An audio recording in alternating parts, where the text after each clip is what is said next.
ഈ പുതുവത്സര പുലരിയിൽ നടന്ന ഒരു പ്രധാനപ്പെട്ട സംഭവം എന്ന് പറയുന്നത് ന്യൂയോർക്ക് മേയറായി സൊഹ്റാൻ മംദാനി ചാർജ് എടുത്തു എന്നുള്ളതാണ്. മംദാനി വെറുതെ അങ്ങ് ചാർജ് എടുക്കുകയല്ല ചെയ്തത്. അദ്ദേഹം മനുഷ്യാവകാശങ്ങളെക്കുറിച്ചും സാമ്രാജ്യത്വത്തെക്കുറിച്ചുമൊക്കെ ഒരു ലഘു പ്രസംഗം നടത്തി. കൂട്ടത്തിൽ ഇവിടെ തിഹാർ ജയിലിൽ കഴിയുന്ന ഉമർ ഖാലിദിന് വീണ്ടും പിന്തുണ പ്രഖ്യാപിച്ചു. ഉമർ ഖാലിദിനോടും കൂട്ടുപ്രതികളോടും ഐക്യദാർഢ്യം പ്രഖ്യാപിച്ചുകൊണ്ട് അദ്ദേഹം ഒരു വലിയ വായ്ത്താരി തന്നെ മുഴക്കി. ഉമർ ഖാലിദിനോട് നേരത്തെ തന്നെ ഐക്യദാർഢ്യം പ്രഖ്യാപിച്ചിട്ടുള്ള ആളാണ് സൊഹ്റാൻ മംദാനി. മേയറായെന്ന് വെച്ചിട്ട് പുള്ളിയുടെ നിലപാടിനോ നടപടിക്രമത്തിനോ യാതൊരു മാറ്റവുമില്ല എന്ന് പുള്ളി ഒരിക്കൽ കൂടി ഉച്ചസ്ഥിരം ഉദ്ഘോഷിക്കുകയാണ് ചെയ്തത്. അപ്പോൾ സൊഹ്റാൻ മംദാനി ഐക്യദാർഢ്യം പ്രഖ്യാപിക്കുന്നതിന് എത്രയോ മുമ്പ്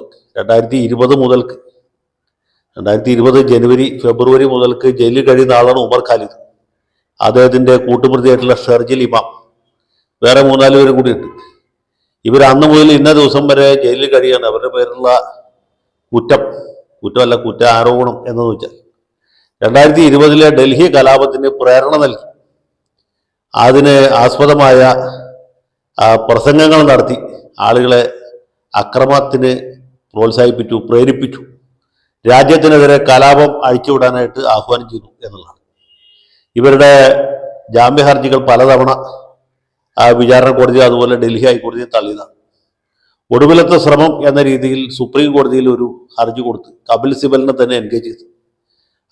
ഘോരമായിട്ട് അതിൻ്റെ വാദം നടന്ന് 2 ഭാഗത്തെ വാദം പൂർത്തീകരിച്ച് സുപ്രീം കോടതി വിധി എഴുതാനെടുത്തിരിക്കുന്ന സമയത്താണ് മംദാനിയുടെ ഈ അതിഗംഭീരമായ അവസാനത്തെ ഐക്യദാർഢ്യ പ്രഖ്യാപനം ഉണ്ടായി. അപ്പോൾ നമ്മളൊക്കെ എന്താ വിചാരിച്ചത്?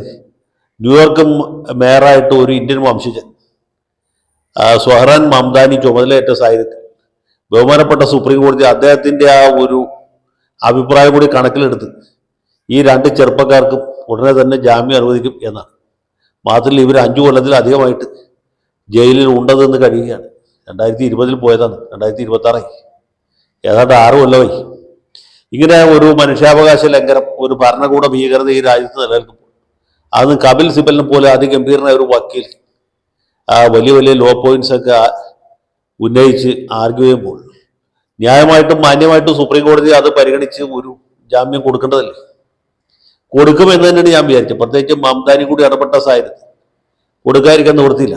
ഇനിയിപ്പോൾ UN സെക്രട്ടറി ജനറൽ മാത്രമേ ഈ കാര്യത്തിലുള്ള അഭിപ്രായം പറയാൻ പറ്റൂ. നമ്മുടെ മീഡിയ വൺ ചാനലിലാണെങ്കിൽ ഈ അടുപ്പൂട്ടി ചർച്ച നടത്തുന്ന ആളുകൾ ഏറ്റവും അധികം സമയം ചെലവഴിച്ചിട്ടുള്ളത് ഈ ഉമർ ഖാലിദിനും നമ്മുടെ ഷർജിൽ ഇമാമിനും വേണ്ടിയിട്ടാണ്.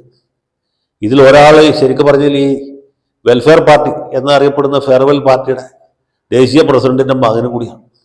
അപ്പോൾ സ്വന്തം നേതാവിൻ്റെ മകൻ ഇങ്ങനെ ഗോതമ്പൂട്ട കഴിച്ച് ശരീരപുഷ്ടി വരുത്തുമ്പോൾ ഏതെങ്കിലും ഒരു മൗദൂദിക്ക് അടങ്ങി ഒതുങ്ങിയിരിക്കാൻ പറ്റും?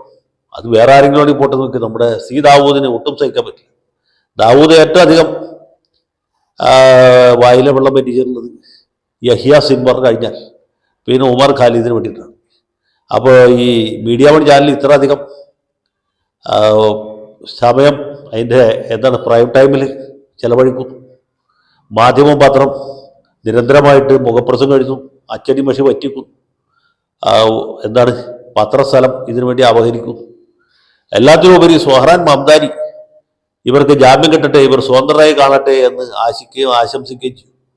ഇതെല്ലാം കഴിഞ്ഞപ്പോഴാണ് നെറുകന്തലിൽ നാളികേരം വന്ന് വീണ പോലെ സുപ്രീം കോടതിയുടെ വിധി വന്നിരിക്കുക. സുപ്രീം കോടതി പറയുന്നത് ഷർജിൽ ഇമാമിനും ഉമർ ഖാലിദിനും എതിരായിട്ട് ശക്തമായ തെളിവുകൾ പ്രഥമ ദൃഷ്ടിയാ ഉണ്ട്. ഇത് വിചാരണ ചെയ്ത് തെളിയിലോ എന്ന് പറയാൻ ഞങ്ങൾ ആളല്ല. ഇവർ തൽക്കാലം തിഹാർ ജയിലിൽ തന്നെ തുടരട്ടെ. അവർ ഗോതമ്പൂട തന്നെ കഴിച്ച് ശരീരപുഷ്ടി വരുത്തട്ടെ. അവർ ജയിലിൽ കഴിയുന്നതാണ് പൊതു സുരക്ഷയ്ക്ക് നല്ലത്. വ്യക്തി സ്വാതന്ത്ര്യം വളരെ പ്രധാനപ്പെട്ട കാര്യമാണ്, യാതൊരു സംശയമില്ല. ഇദ്ദേഹത്തിൻ്റെ കൂട്ടുപ്രതികളായിട്ടുള്ള വേറെ 3-4 പേരുണ്ടെന്ന് പറഞ്ഞു. അവർക്ക് എല്ലാവർക്കും സുപ്രീം കോടതി ജാമ്യം അനുവദിച്ചിട്ടുണ്ട്. ഹർജിക്കാരെ സംബന്ധിച്ചുള്ള ചെറിയൊരു ആശ്വാസത്തിന് വൈകിട്ട് ഇവർ 2 പേരും മാത്രമേ അകത്ത് കിടക്കത്തുള്ളൂ. ബാക്കിയുള്ള ഒരു ജാമ്യത്തിൽ പുറത്തിറങ്ങി പോരുകയാണ്. അപ്പോൾ അവർ തൽക്കാലം ജാമ്യത്തിൽ പോകട്ടെ, അവരുടെ വിചാരണ നടക്കട്ടെ, ഇവരുടെ വിചാരണ നടക്കട്ടെ. ഇവരെ വിചാരണ കോടതി കുറ്റക്കാരാണെന്ന് കണ്ടെത്തുകയാണെങ്കിൽ ശിക്ഷിക്കട്ടെ. ഈ നിരപരാധികളാണെന്ന് കണ്ടെത്തുകയാണെങ്കിൽ അവർ വെറുതെ വിടുന്നത്. 2 സുപ്രീം കോടതിയുടെ ചെലവിൽ നിങ്ങൾ ഇപ്പോൾ തൽക്കാലം പുറത്തു പോകണ്ട. ഇത്ര നാൾ കഴിഞ്ഞില്ലേ, ഇത് കുറച്ച് ദിവസം കൂടി കഴിയട്ടെ. 1 കൊല്ലം കഴിഞ്ഞിട്ടും സാഹചര്യത്തിൽ മാറ്റമില്ലെങ്കിൽ നമുക്ക് അപ്പം പരിഗണിക്കാം, അപ്പം പരിശോധിക്കാം. തൽക്കാലം നിങ്ങൾ ജയിലിൽ തന്നെ തുടരുക എന്നാണ് സുപ്രീം കോടതി പറഞ്ഞത്. സുപ്രീം കോടതിയുടെ ഈ വിധി അതിഭയങ്കരമായ നിയമനിഷേധവും നീതി നിഷേധവുമാണ്. ഈ പാവപ്പെട്ട രണ്ട് ചെറുപ്പക്കാർക്കെതിരായിട്ട് എന്താണ് UAPA ചുമത്തിയതാണ് ഇതിലൊക്കെ അടിസ്ഥാനമായിട്ടുള്ള കാര്യം. അങ്ങനെ UAPA ചുമത്തപ്പെട്ട് ഈ രണ്ട് മനുഷ്യപുത്രന്മാർ, അതിലൊരാൾ ഞാൻ നേരത്തെ പറഞ്ഞ പോലെ ഫെയർവെൽ പാർട്ടിയുടെ അഖിലേന്ത്യാ പ്രസിഡന്റിന്റെ മകൻ കൂടിയാണ്. അവരങ്ങനെ ജയിലിൽ തന്നെ തുടരുകയാണ്. അതും സ്വഹറാൻ മംദാനിയുടെ വാക്ക് പോലും തട്ടിത്തെറിപ്പിച്ചിട്ടാണ് ഇവർക്ക് ജാമ്യം നിഷേധിച്ചിട്ടുള്ളത്. ഈ സുപ്രീം കോടതി പരമോന്നത നീതിപീഠം എന്നാണ് നമ്മൾ ഇതുവരെ പറഞ്ഞത്. ഇനിയിപ്പോൾ അതിൻ്റെ പേര് മാറ്റിയിട്ട് പരമോന്നത അനീതിപീഠം എന്ന് ആരെങ്കിലും വിളിച്ചാലല്ല, ഈ തീവ്രവാദികളും മതമൗലികവാദികളും ഇപ്പോൾ വെള്ളാപ്പള്ളി നടേശൻ്റെ ചോരയ്ക്ക് വേണ്ടി ദാഹിക്കുന്നവരുമായിട്ടുള്ള ആളുകളൊക്കെ വിളിച്ചു കഴിഞ്ഞാൽ നമുക്കൊന്നും ചെയ്യാനില്ല.